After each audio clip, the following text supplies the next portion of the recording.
The sun hung low over the jagged canyons of Arizona, casting long shadows across the dusty desert floor. 3 Apache sisters, Nahele, Kiona, and Ahioka, rode silently along the narrow trail, their horses' hooves kicking up clouds of red dust with every step. The wind carried the faint scent of sage and the distant cry of a hawk circling high above. Though the day had been uneventful, a shared tension lingered among them, an instinct honed by years of surviving in the harsh desert landscape. Nahele, the eldest, scanned the horizon with sharp eyes, always alert for danger. "Look," she whispered, pointing toward a rocky outcrop ahead. At first, it seemed like a shadow against the stone cliffs, but as they drew closer, the shape became unmistakable, a man, slumped on the ground, unmoving. Kiona and Ahioka exchanged uneasy glances. The figure was dressed in tattered denim, a cowboy hat fallen beside him. His clothing was streaked with blood, and one arm hung at an unnatural angle. The horse, his only companion, was nowhere in sight. The sisters slowed their horses to a cautious halt. "Is he alive?" Ahioka murmured, her voice barely audible over the whispering wind. Nahele dismounted first, moving forward with careful steps. Kneeling beside the man, she placed a gentle hand on his shoulder. He groaned, blinking against the sunlight. His eyes, a clear blue, reflected pain and confusion. "Please, help me," he rasped, his voice hoarse and weak. The sisters worked quickly. Kiona retrieved a bundle of clean cloth and tied it to his arm to slow the bleeding, while Ahioka gathered water from a nearby canteen. Nahele pressed a damp cloth to the wound, murmuring soothing words in their native tongue. They had treated injuries before, but something about this stranger felt different, like fate had placed him in their path for a reason. As the sun dipped lower, painting the canyon walls in hues of gold and crimson, the sisters carried him to a sheltered nook between 2 boulders. They laid him gently on a blanket, brushing away grit and dust. Nahele studied him intently. "By the law of our people," she said softly, "a wounded stranger tended by the hands of our tribe is bound to us." Sacred law. Kiona and Ahioka exchanged startled glances. They had heard the stories, taught from childhood, of how the law worked, how those who heal a stranger claimed not just their life, but a bond deeper than marriage, binding fates together. The weight of this truth settled over them like the evening chill. The cowboy shivered in the cool desert air, unaware of the destiny he had stumbled into. Who are you?" he asked, struggling to sit up. "We are Apache," Nahele replied, her eyes steady. "And we are here to save you." As night began to blanket the canyon, the sisters set about making a small fire, its flickering light casting long shadows on the rock walls. Above them, stars began to pierce the darkening sky, silent witnesses to the beginning of a story none of them could yet imagine. Fate had drawn a line between the desert, the 3 sisters, and the wounded cowboy, and nothing would ever be the same again. The desert night deepened, swallowing the canyon in darkness, yet the fire the sisters had built cast a warm, golden glow over the rocky nook. The wounded cowboy, Eli, lay on the blanket, his breathing slow but steady. He stirred occasionally, grimacing as pain shot through his arm. The sisters worked quietly, their movements precise and practiced. Nahele checked the binding on his wound, ensuring it was tight enough to stop the bleeding but not so tight as to cause more pain. "This is sacred law," Nahele whispered to her sisters, her eyes fixed on Eli. "By tending him, we have claimed a bond. He belongs to us now, not by choice, but by tradition. We must honor it." Kiona, younger but no less wise, nodded. "I know," she said softly. "Our ancestors' voices are clear. This is not just about life, it is about duty. It is about balance." Ahioka hesitated, her fingers brushing a strand of Eli's hair from his forehead. "But what if he resists?" she asked quietly. "He is a stranger. He may not understand, may not accept it." Nahele's gaze was steady, unwavering. "He may not understand now," she said, "but this law is older than any of us. The spirits of the land, the whispers of our ancestors, they demand respect. We have saved him, and in saving him, his life is bound to ours. Sacredly, irrevocably." Eli moaned softly, opening his eyes to meet Nahele's gaze. He tried to sit up, but Kiona gently held his shoulder. "Rest," she said. "You are safe here. We will not let you fall again." Pain and confusion etched his face as he struggled to comprehend the situation. "Safe," he whispered. "But, why? Why are you doing this? Why me?" Nahele took a deep breath. "Because you are wounded. Because the law of our people says those who save a stranger create a sacred bond. You are ours now. Not by force, but by the duty that is older than any man or woman alive.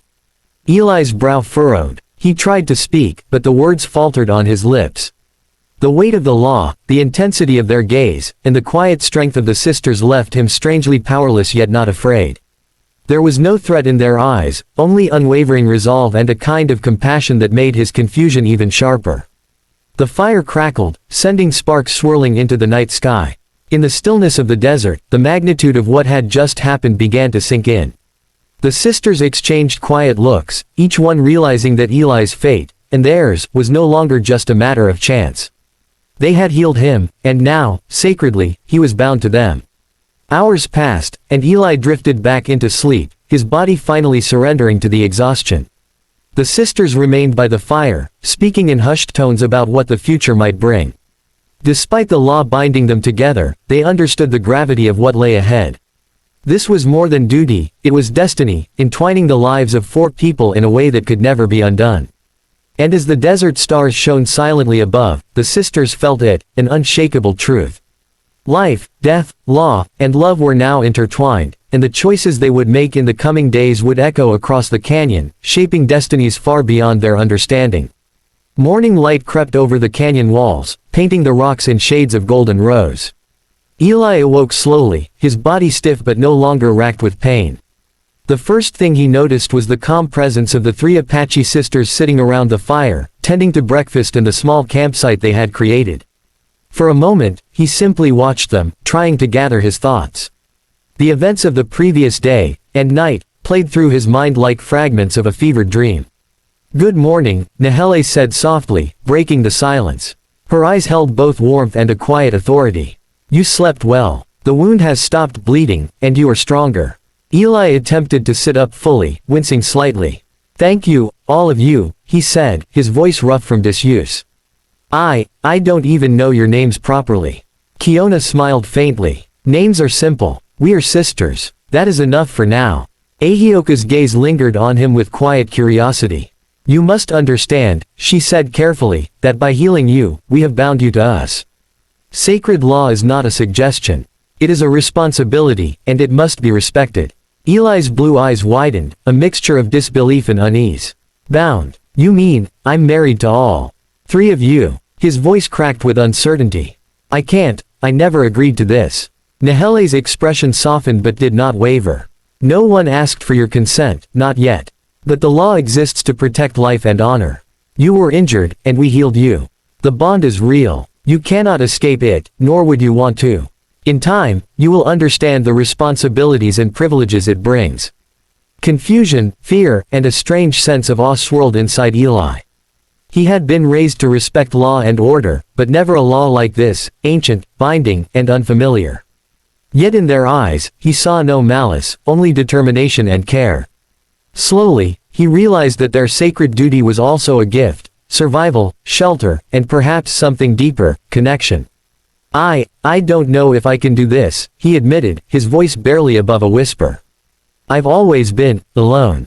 I never imagined." His gaze met each sister in turn, searching for signs of judgment or expectation. All he saw were gentle faces, patient and strong. Kiona placed a hand lightly on his shoulder. "This is not just about you or us," she said. "It is about life, tradition, and honor. We will guide you, and you will have a place among us. You may struggle at first, but you will not struggle alone." Eli drew a deep breath, feeling a mixture of surrender and relief. He realized that resisting the bond would be pointless, yet accepting it did not feel like defeat. There was something compelling about the honesty and courage of these women, something he could not easily name. By the end of the morning, Eli made his choice, not because he had no other option, but because he recognized that life had presented him with a path he could not walk away from. The bond, sacred and ancient, was now his reality. And as he joined the sisters in preparing for the day, a sense of cautious hope settled over him. For the first time in years, Eli felt the faint stirrings of belonging, a fragile, tentative connection to people who had saved his life and now demanded nothing less than his respect, trust, and eventually, his heart. The days that followed were filled with work, learning, and quiet discovery. Eli adjusted to life among the 3 Apache sisters, absorbing the rhythm of their world like a man learning a new language. He rose with the sun, helped gather firewood, and learned to track small game across the desert plains.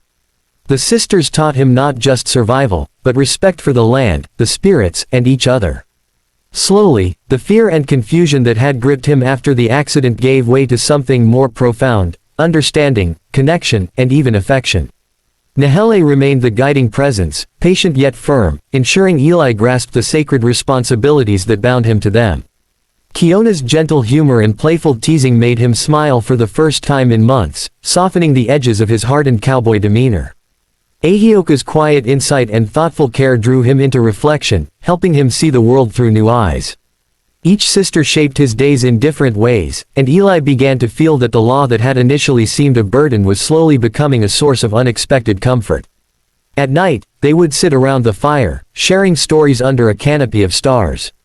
Eli recounted tales from the open plains, of cattle drives and dusty trails, while the sisters told him of Apache ancestors, spirits of the land, and sacred traditions passed through generations.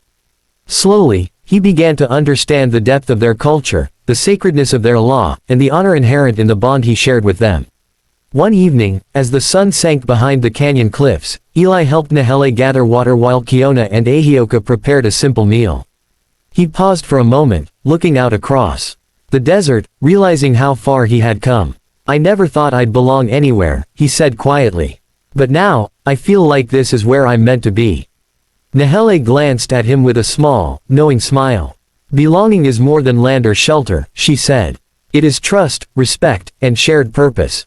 You have chosen to honor our law, and in doing so, you honor us all." Over time, laughter, friendship, and shared labor wove the four lives together into a tapestry of harmony. The sacred law that had initially felt like a constraint now felt like a blessing, giving them purpose and connection. Eli learned to hunt alongside them, to care for the land, and to navigate the delicate balance of being bound to three women whose strength, wisdom, and courage were unmatched. Seasons shifted, the desert's harshness softened by their routines and bonds. The sisters and Eli had found in each other a family neither had expected, united by fate, duty, and respect. The initial fear of the law's strictness faded into understanding and appreciation. The bond had transformed, from obligation into genuine companionship and care.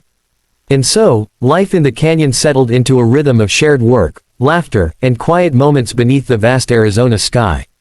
What began as a chance encounter between a wounded cowboy and three courageous sisters became a story of survival, trust, and love that transcended convention. In the heart of the desert, Eli had found more than rescue. He had found a family, a home, and a place where hearts and fates were forever intertwined.